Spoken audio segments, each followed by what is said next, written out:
Troisième E, le vivre ensemble. Le vivre ensemble, c'est s'accepter, communiquer malgré ses différences sans se rabaisser les uns et les autres. Le vivre ensemble, c'est arrêter la discrimination comme le racisme, le sexisme ou l'homophobie. Le harcèlement scolaire ne doit pas être présent dans un établissement scolaire ni en dehors. La discrimination, c'est rabaisser les autres à cause de leur physique, leurs habits ou leurs résultats scolaires. L'exclusion, c'est mettre quelqu'un à part car, exemple, il ne sent pas bon, il est sale, il est différent. Nous devons accepter les uns et les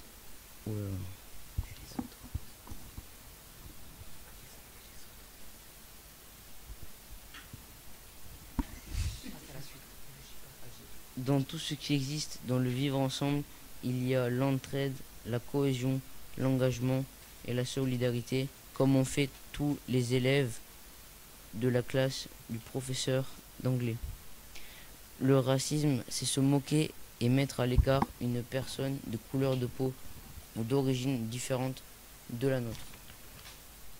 Le sexisme, c'est la discrimination d'une personne ou d'un groupe de personnes de par leur sexe. L'homophobie, c'est la haine de ceux qui ont une sexualité différente de l'hétérosexualité. La liberté d'expression, c'est s'exprimer en toute liberté sans que personne nous juge ou nous commente. En conclusion, il faut être généreux, s'entraider et partager, prendre soin de soi et des autres, être tolérant. Il faut être tous ensemble, ne pas exclure les autres et puis se respecter les uns et les autres. L'engagement, c'est une action qui lie par une promesse ou une convention. L'entraide, c'est l'aide mutuelle, comme dans le film Une incroyable équipe, où ils s'entraident pour,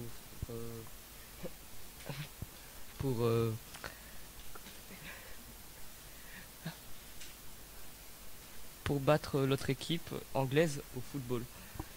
Cohésion, un caractère ensemble dont les parties sont unies et harmonisées.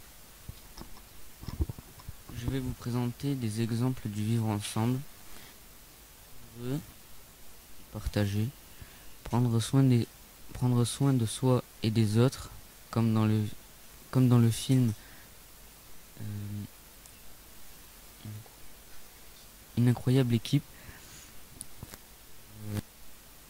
où ils jouent au football en s'entraidant et en prenant soin les uns des autres. Respecter la vie privée des autres et être tolérant, être tous ensemble et ne pas exclure les autres. Voilà, voilà tout pour le vivre ensemble.